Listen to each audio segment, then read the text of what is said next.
How's it going, everybody? Welcome back to the Scoring from the 50 podcast. We are back today after a loaded weekend of rivalry games. All right, it was a huge, fun weekend. I was in Ann Arbor. Didn't go the way I wanted it to.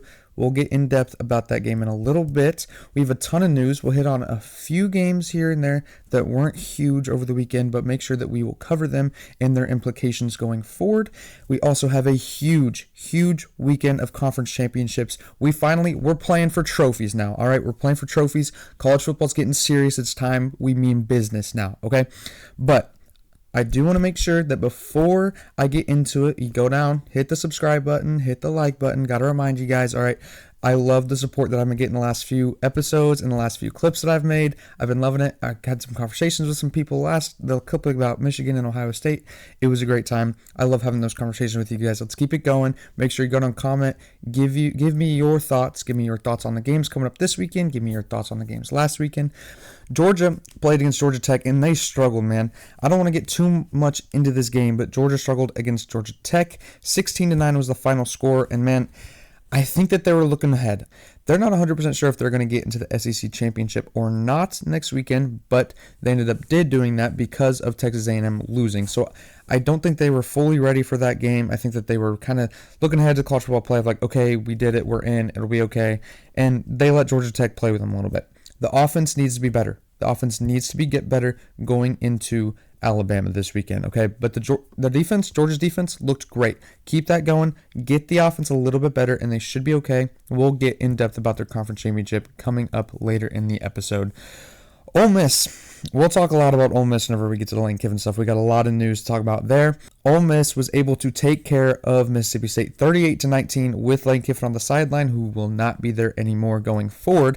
But Ole Miss looked great. Didn't look like a team that was distracted. Did not look like a team whose head coach was literally days away from leaving them.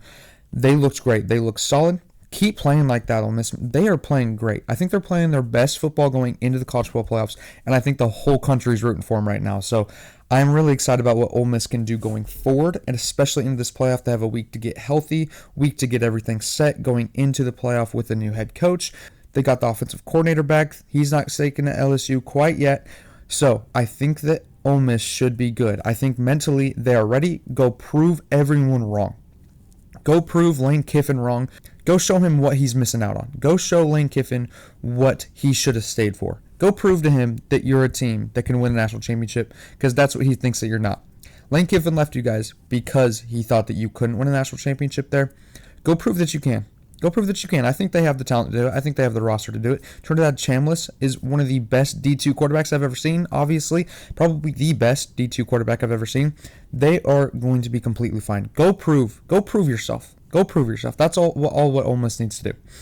Miami also took care of Pitt, which is a huge deal because they beat them by more than Notre Dame did. So if you're factoring that into your decision, if you're the committee, that's something you got to look at. Clearly, they did not. Yet again, for the however many weeks in a row it's been, they refused to put them next to each other. So they refuse to put Miami above Notre Dame. I think that if you get them in a situation that they are compared directly to each other, then Miami should be put over them. I think that's what Hunter Yurachek was saying whenever he said it's easier to use the head-to-head whenever you're comparing the teams directly. So I think that he's saying, if they end up in a situation where Miami's right there and Notre Dame is right there, they're right next to each other in rankings, I think that's when they would put Miami above them. So you just don't quite know, right? Like you don't feel comfortable if you're Notre Dame. You obviously don't feel comfortable if you're Miami because you're out right now. So what do you do? What does the playoff committee do in terms of Miami and Notre Dame? Well, I think it really depends on what BYU does against Texas Tech this weekend. BYU probably will not win that game. Do they get punished for losing a conference championship game? Do they get punished for playing that game while Miami is sitting at home? That's a huge question. They've been known to not do that. Last year, they did not punish SMU for losing that game. They did not punish all these other conference championship players, even though they did not win their conference championship. They did not punish them just for playing and losing a game that they didn't necessarily have to play. So, do they do the same thing here with BYU? If they lose to Texas Tech, which I'm assuming they will, Do they leave them above Miami? That's the question. I think if Miami jumps BYU next week, then they will be compared directly against Notre Dame, and I think that will be what gets Miami over Notre Dame, is if they're compared directly. In other news, Alabama barely survived against Auburn in Jordan-Hare. It was a great game, okay? Alabama looked shaky. Alabama looked really shaky. I do not feel confident really in them at all going into the playoffs, but a huge, huge win for them, getting momentum going into the SEC championship and into the playoff, right? That's a game that, honestly, you just go in there and you just hope that you win. I mean, it's Jordan-Hare, it's Auburn, it's a rivalry game. Just go in there. It doesn't matter how. Just go in there, get the job done, and they did. Kudos to Alabama for surviving that. Go take care of business against Georgia. It's Georgia. You've had their number constantly. You have to win again.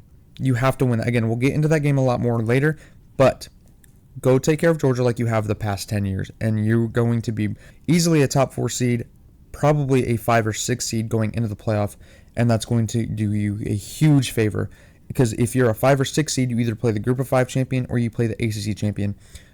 Two not great teams, right? I think that's who you want to play if you're in the first round. Go take care of business against Alabama. Go take care of business against Georgia, and you'll be totally fine. Now let's get into some coaching news, okay? A ton of movement on the coaching front. John Summerall's going to Florida, all right? I think that's a huge, huge hire for Florida. I think that's a home run hire, not a grand slam. I'll stop short of that. A huge home run hire by Florida. I think that he's going to do great things there. A lot of people are going to look at that and think it's the same thing as Billy Napier. And it is. It's very similar. He has a very similar resume, but I thought that Billy Napier was a good hire whenever he was hired. I don't think they gave him the right resources at the beginning of his tenure to create what he wanted to create there. I think they will do that for John Summerall. I think he's a great coach. I think all he does is win, right? All he does is win. At Tulane, all they did was win. They're in their championship this upcoming weekend with a shot to go to the college football playoff, and John Summerall will be there coaching the Tulane Green Wave. I love that hire. He's going to do great things in Florida. Another hire that I really, really like is Alex Golesh to Auburn. The South Florida head coach is going to Auburn. Again, another really good hire by Auburn. I think it's more than likely in these coaching situations, you make a good hire. You make probably the right decision. It's just the odds of the right decision actually being a good home run coach going to be there for years and years and years and years and years is very unlikely, right? That's just not what you get out of coaches. You will probably get a good 5 to 8 years of really good football. And then it's like he gets stale. All right, got to get out of there. That's what Auburn's hoping for. That's what Auburn usually is, right? That's what you want out of Alex Golesh if you're Auburn. You're not going to get anything Saban. That's just not how Auburn has been.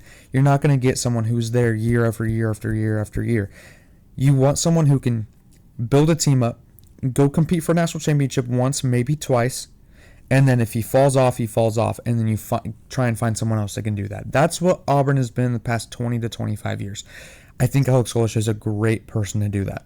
Ryan Silverfield to Arkansas is a hire that I'm not super high on. It feels like that was just, man, we're running out of options. Go hire the guy with the best or the most head coaching experience possible.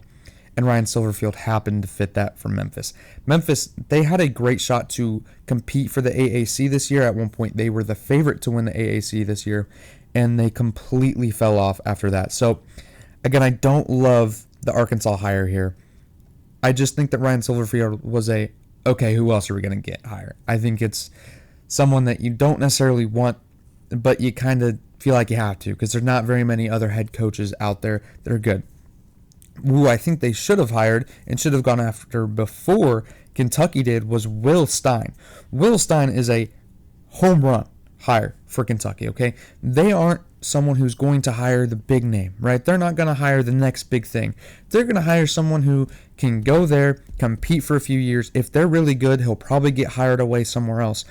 But in the meantime, those few years to where he's building to get that job offer, he's going to win you big at Kentucky. I think Will Stein is similar to a Dan Lanning or a Kirby Smart, hiring the coordinator.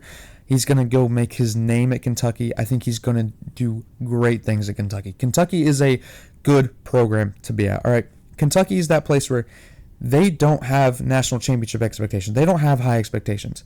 If you win 10 games there, if you win 8 or 9 games there every year, you're going to be hailed as a hero. They're going to love you there.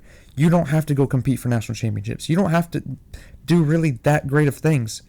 But they have the resources in the location to go and win a lot of football games. So you can go in there and it'll blow everyone's mind that you can do that. It's very easy. It's one of the best jobs in college football if you're a head coach. They're right next to Ohio. They can take those B to C level guys that maybe Ohio State, Penn State, Michigan, all those guys don't want, and you can go and take those guys. That's what Kentucky's failed to do recently. That's why they've been failing. That's why they've been on the downturn. You have to go and get those recruits. Those recruits are going to be key. I have no doubt in my mind that he will be able to do that. Great hire by Kentucky. I think he's going to do great things there. Pat Fitzgerald has been hired by Michigan State. He did a great job at Northwestern those first few years. He had them competing for the Big Ten at times. I think this is a really good hire by Michigan State. The Michigan fan in me is a little scared. I don't love it as a Michigan fan, but I love it for Michigan State. I think he's going to be way better than Jonathan Smith. I did really like the Jonathan Smith hire at the time, but I think that Pat Fitzgerald is going to be a lot better. I think that he's going to do probably a little bit less than what Mel Tucker was able to do there in that 1 year in 2021. I think that Pat Fitzgerald will be a great hire. I think he's going to win football games. He's going to compete for Big Ten championships. Maybe not every year. Not every year, especially with all the new big name programs. You got Oregon, you got Washington, you got UCLA, you got USC. I don't think they're going to be a perennial Big Ten competitor, but I think that they can easily be within that Washington level of where Washington's at. They're always good. They're very rarely great, but they will always be good. There will always be a tough out. Go do what Washington is doing right now. I think that's the level that Michigan State should be at, and I think that's the level that Pat Fitzgerald will get Michigan State to. Bob Chesney has taken the job at UCLA. I don't want to talk too long about this just because it's not too important. It's hard to win at UCLA, but Bob Chesney's a great coach. I think Bob Chesney has done great things at James Madison, and I think that if you're UCLA, you got to be really excited about this hire just because he has won a lot at James Madison. He took over for James Madison after Curt Cignetti did, and I think that he just kept them at where they were. Curt Cignetti had them at a great spot. Just keep them flat and even flatlining right there where Bob Chesney was, and I think that's perfect. That is perfect for what James Madison needs to do. Now he can go to UCLA and at least build them up to where they need to be. Again, I think that they could be around that Washington level. I think they can be around the Iowa or Minnesota level, right? Like not great teams, but pretty good, at least competitive. UCLA has the money to do that. You can do that in basketball. Now just go move some of that money to football. I think they will be totally fine if they just move a little bit of money over to football. But you got to convince the boosters to do that. So that's on Bob Chesney. I think that's a great hire by UCLA. Now let's talk about the Lane Kiffin saga. All right, what a weekend. What a weekend it was. It was rivalry weekend, and it felt like Lane Kiffin was the main headline of the entire weekend. All right, so you go into Friday. They play the 12 Eastern game against Mississippi State, the Egg Bowl. They win that game, right? And you can tell by his demeanor, right? His body language, the way he's talking about things. You can tell this is probably his last game. Everything is leading, everything that's coming out, everything is pointing towards a LSU exit. I think everyone could have seen that coming. I think this was handled terribly by Lane Kiffin. I think it's a tough situation. It is. I understand why he did what he did. I understand why Ole Miss did what they did. But I don't understand why you're leaving Ole Miss in the first place. I don't understand how you can say that the past 6 years have been the best 6 years of your life. I don't understand how you can say that you owe everything to Ole Miss and how you changed your life for the better, how you lost all this weight, you turned around your mental health, you turned around your fatherhood, you were a better father, in-person parent. You talked a lot about that in that documentary that he made. And he just threw it all away. Completely threw it all away. Everything that he had built in Ole Miss, let's go restart in Baton Rouge, right? And then you get on Twitter and you're seeing all these things about him, talking to young girls in college, and it's like, all right, man, you're kind of turning yourself into a villain here. People are starting to really like you again for the first time in years. I really liked Lane Kiffin. I wasn't really around for the Tennessee or the USC experience. I liked Lane Kiffin. I liked what he was doing at Ole Miss. Now I don't. Now he has got to lean into this villain arc. And it sounds cheesy and lame to say he needs to do that, but he needs to do that because no one likes him. He is the college football villain. The only people that like Lane Kiffin right now are the folks in Baton Rouge. That's it. Everyone's cheering against him. Everyone's cheering for Ole Miss right now.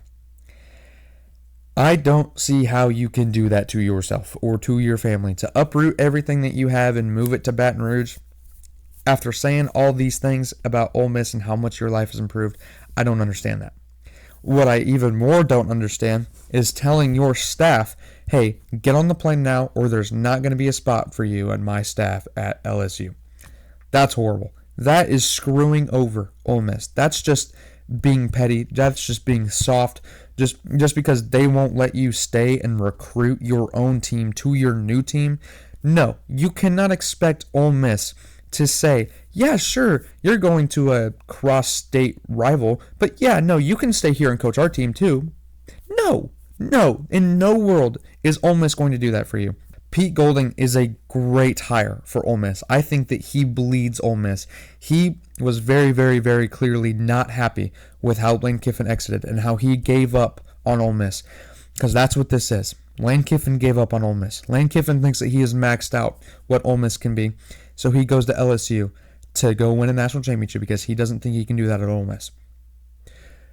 I think Pete Golding is going to prove him wrong every single year, because I think Ole Miss is built up to be a new contender in the new college football world that now has come upon us. So I love the hire by Ole Miss. I think that's the perfect guy. You're going to retain all your players. You're going to retain most of your defensive coaches. You're honestly retaining a lot of your offensive coaches, which is a lot more than I thought they would after Lane Kiffin left. So give all the props in the world to the AD at Ole Miss. Give all the props to Pete Golding. I think they handled this in the best way they possibly could. For Lane Kiffin, I don't. I understand that the schedule's different. I understand that LSU wants you to go there. I understand that you need to go start your new job and get a head start on not only the recruiting class that is coming in right now or the transfer portal. You don't do that. You just don't give up on your team halfway through the season. That's just unacceptable, and I completely understand why Ole Miss literally threw his clothes out onto the street. I don't know if you guys saw that on Twitter. If not, go look it up. His clothes, his shirts and suits are all hanging on a hanger, and it got thrown into the street, just like Jimbo Fisher's Christmas tree. And it is great. That's why we love college football. It's crazy. It's beautiful. We love it. All right. But, again, cannot say enough about how much I hate this move from Lane Kiffin, and I cannot say how much I love this move for Ole Miss. I think Ole Miss is going to go on and do bigger, better things than what Lane Kiffin can do, because I think that Lane Kiffin does not have the correct mindset to go win a national championship. Can't turn a hoe into a housewife.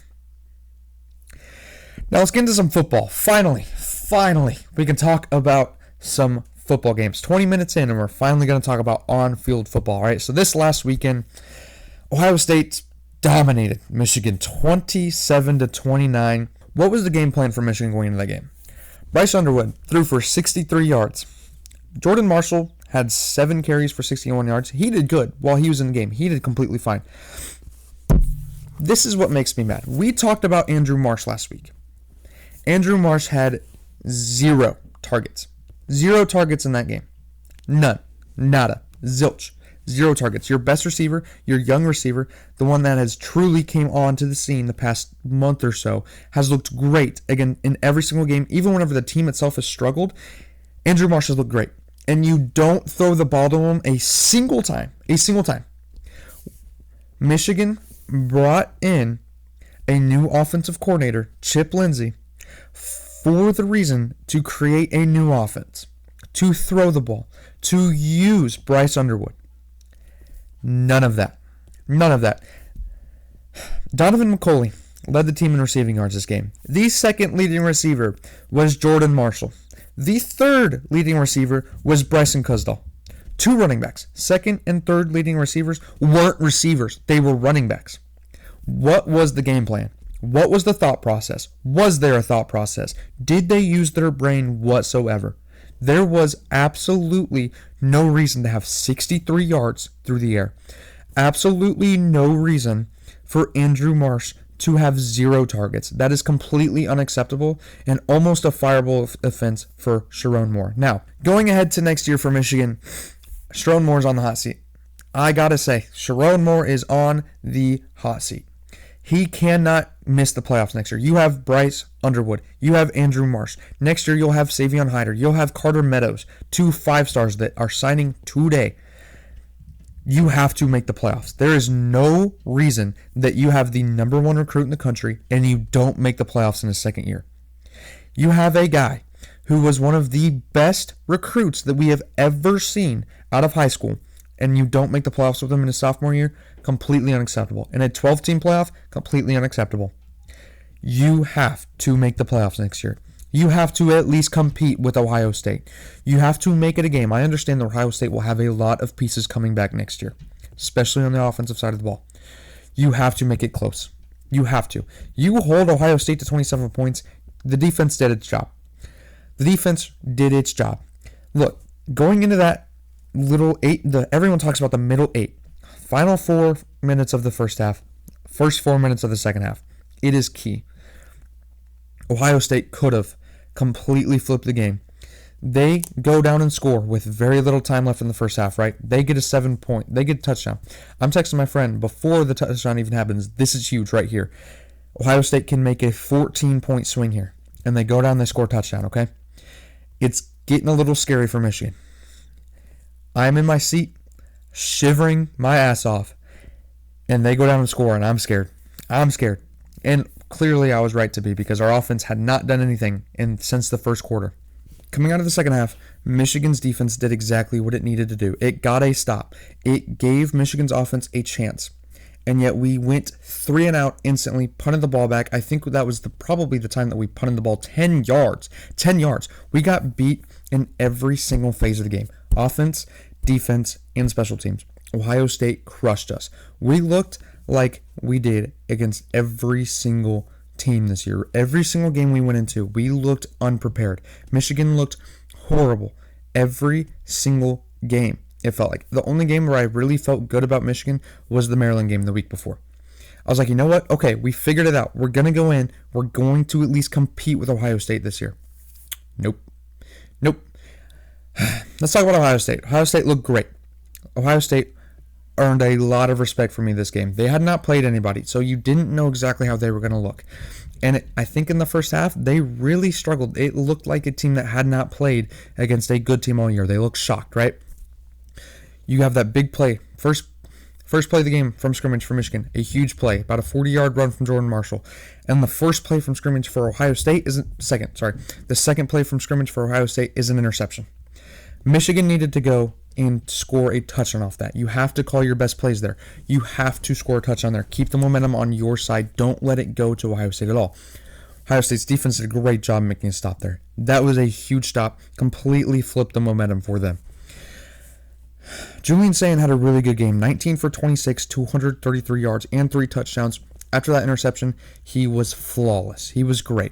He's probably the best quarterback in the Big Ten right now. Fernando Mendoza is probably close second, but we get to see him duel this weekend. It's going to be a huge game. Carnell Tate had a great game. 82 yards and a touchdown. He came up huge. Bo Jackson and the run game was a huge, huge part of that win. Bo Jackson had 117 yards. That's what I didn't expect from Ohio State. I did not expect the run game to be there. My thought process was, okay, for the past 20 years, whoever wins the rushing battle wins the game. Who was running the ball better going into this game? Michigan.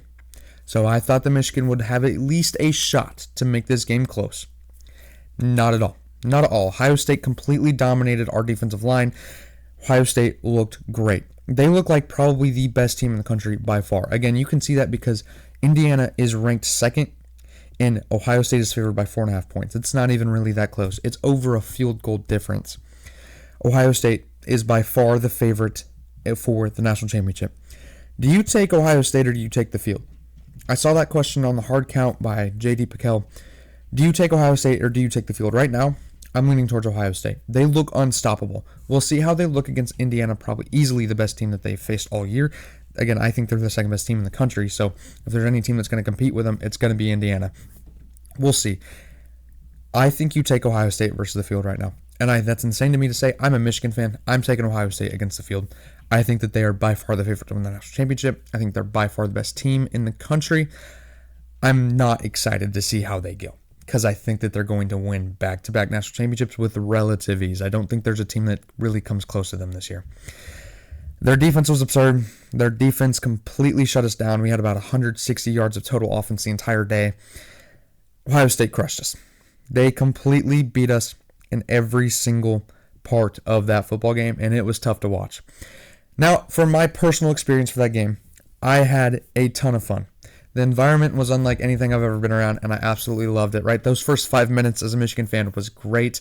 I absolutely loved it. I cannot recommend going to see the Big House enough. I loved every second of it, despite the fact that we were losing. I saw a ton of fun, met a ton of kind people there, went to College Game Day, got to see everything there.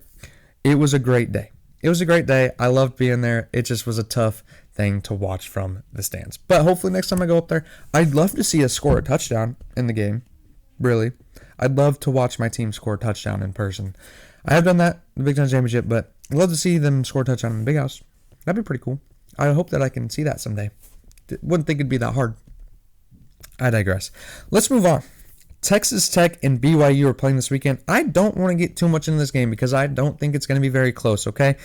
Texas Tech and BYU. Texas Tech completely dominated this game, 29-7 earlier in the season in Lubbock, Texas. They could have won that game by a lot more than 29-7. There were a lot of field goals kicked in that game. There were a lot of punts in that game. They looked really good. They looked unstoppable against BYU. I don't think that they're going to have much of an issue in this game again this year. Again this time, they looked great. Is Kalani Sitake a distraction? Or does it rally BYU together? That's the question that I have. Kalani Sitake, looking at Penn State, really, really, really close to taking that Penn State job, but he didn't. He stayed.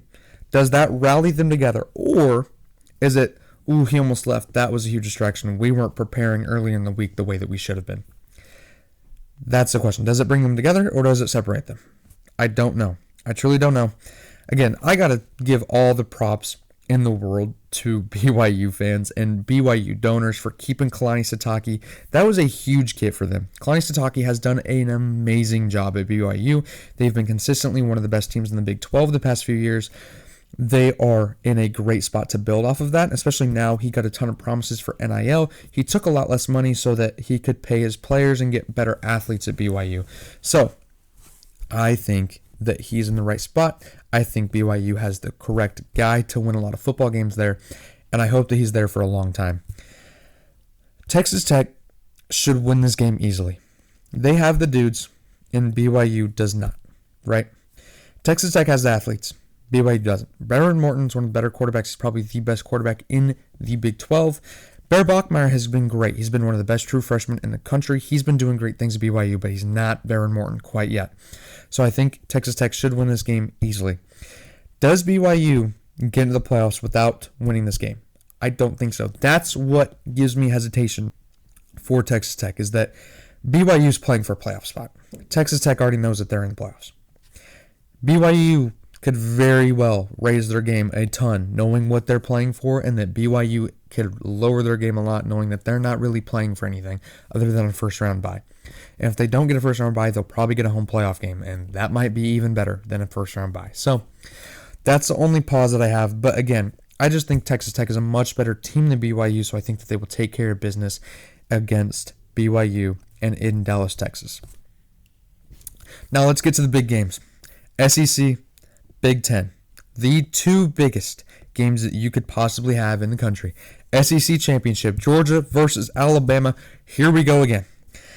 Kirby Smart is 1-7 against Alabama in his career. Granted, the one win was the biggest, and it was the national championship game. But 1-7 against Alabama is completely unacceptable for how good Kirby Smart's teams have been, for how well built Kirby Smart has his teams. They should be able to tackle Alabama, especially now without Nick Saban, man. Kalen DeBoer-led Alabama teams have not been great whatsoever. They've been good. They have not been great. They have not been to the level of Nick Saban Alabama teams. So you have to take advantage of that if you're Kirby Smart. Ty Simpson has to avoid the timely interception that he has had. Ty Simpson has a really good year. He has 3,056 passing yards with 25 touchdowns and 4 interceptions. Now, it doesn't feel like he has... It feels like he has a lot more interceptions than he does. He only has 4 this year, but it feels like that because his interceptions have been in horrible, horrible situations. He needs to not make timely mistakes like he has against these past few losses that they've had. Don't throw the ball to the other team, and don't do it in critical situations. That is the worst possible outcome for Ty Simpson. Do not do that.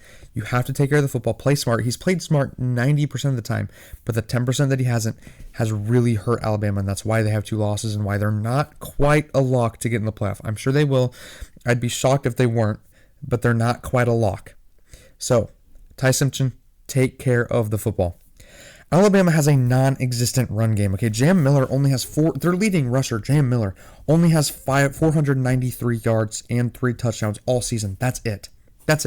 Jam Miller has been not great all season. Alabama's run game has been not great all season. Again, 493 yards, 3 touchdowns. That's it for their leading rusher. Alabama, I don't think they're ever going to get it figured out. It's too late in the season to figure it out. You have to win in spite of it. They only have 3.7 yards per carry. They are 114th in running the football with 113 yards per game. That is miserable. That is not what Alabama should be. Alabama has to win in spite of that. Ty Simpson has to carry that offense. Alabama has to be a team that they don't want to be. The best versions of Alabama in the past have been running the football down teams' throats. You can't do that. You can't do that. It has been established that this team cannot do that. You have to win in spite of that, and I don't know if they can. That's what Ryan Williams coming through. Ryan Williams has had a rough season. Lots of drops, lots of giving the ball to the other team, lots of fumbling. Can't do that. Can't do that against this team. He did fine against Georgia earlier in the season. Can he be fine again this year? Can he be fine again this week? He doesn't need to be perfect. He doesn't need to be insane. Just don't make huge mistakes. Be consistent. That's all that I ask for Ryan Williams. That's all I've asked for him all year. Just be consistent. That's all I want from Ryan Williams. Georgia has to break the curse, okay? Georgia, everything that I'm talking about right now should lean Georgia's way. But it's leaned Georgia's way for the past 5 years or so. And they still have not gotten the job done. Again, 1-7 under Kirby Smart against Alabama. Not acceptable. Gunnar Stockton needs to play like he has been. Gunnar Stockton has been around 200 yards for the past 5 games or so. Around 200 passing yards with 3 or 4 touchdowns almost every game. Keep that going. Keep that going, Gunnar Stockton. He has been great. He has been one of the better quarterbacks in the SEC lately, and he has really elevated his game late in the season. Keep that climb. Keep peaking at the right time. Georgia's been really good at peaking at the right time in the season. Do that this week. Do that this week against Alabama. 2nd consecutive SEC championship against Alabama. They've been doing really good. Force Alabama to run the ball. Just take away Ty Simpson's options. Just take them away. Cover their receivers. Rush 4. Rush 5. No more than that. You don't need to. Because Alabama can't run the ball. You have the D-line to take care of Alabama's rushing game because it's very, very, very weak. Just take care of business.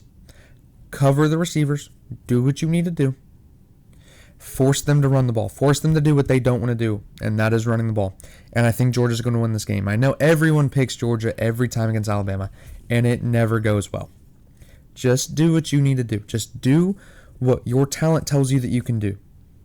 Just do what your D-line allows you to do. Ride that defensive line to a win. I know it's not the defensive line of 2021 or 2022, but it's good enough. It's better than Alabama's O-line because they cannot run the ball. Just force them to run the ball. Take away their best receivers. Force them to do what they don't want to do. Twist their arm into a game that they don't want to play, and Georgia should win this game with relative ease. And finally, the Big Ten Championship. Number 1 versus number 2, Ohio State, Indiana. The game of the week, okay? Is this the Heisman game? Is the winner of this game the Heisman winner? Fernando Mendoza, 2,758 yards this season, 32 touchdowns, only 5 interceptions. Julian Sain, a few more yards, but overall similar, very, very, very similar stat line. Julian Sain, 3,065 yards this season, 30 touchdowns, 5 interceptions. Very similar. It's very, very similar. How well can Indiana run the ball this game? They average 223 yards per game. They are number 9 in the country. They have been a really good running the ball all season, except Ohio State is number 3 in their run defense. Only 80 yards per game on the ground against Ohio State. Who wins that battle? Who wins that battle? Whoever wins that battle will have a huge advantage in this game. Ohio State's receivers. Everyone knows Ohio State's receivers. Carnell Tate, Jeremiah Smith, 2 of the best receivers in the country. But Indiana State's pass defense has only been pretty good. It hasn't been great. Granted, most teams against them are throwing the ball constantly, over and over and over again, because they always have a huge lead over teams. Their pass defense is 19th in the country with 184 yards per game. But I don't think they have the talent out there. They have good corners. They don't have great corners. Nobody has the corners to cover Ohio State's receivers. But can they slow them down? Can they slow them down? If they slow them down, does Ohio State run the ball like it did against Michigan? Right? Ohio State has to run the ball the way they did against Michigan. 186 yards last week on the ground against Michigan. Bo Jackson, again, 117 yards. Had a great game against Michigan. That is the key. Even if obviously Ohio State wants to throw the ball. Obviously they want to do that. But if they can't, for whatever reason, they can't, can they run the ball well enough against Indiana to go and make up for the not working passing game?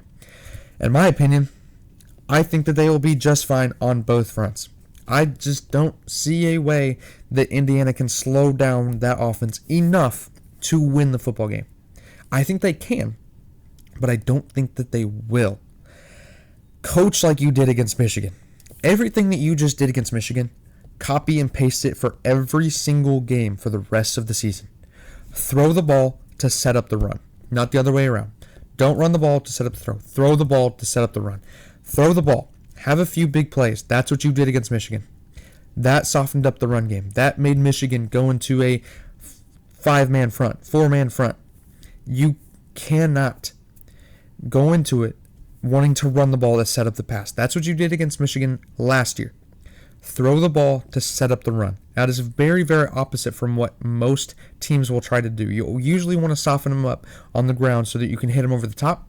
No, that's not how Ohio State's offense works. Throw the ball, soften up that D-line, make them forget about Bo Jackson. Make them forget about that running game, because that's what I did going into the Michigan game. I did not know how well they could run the ball.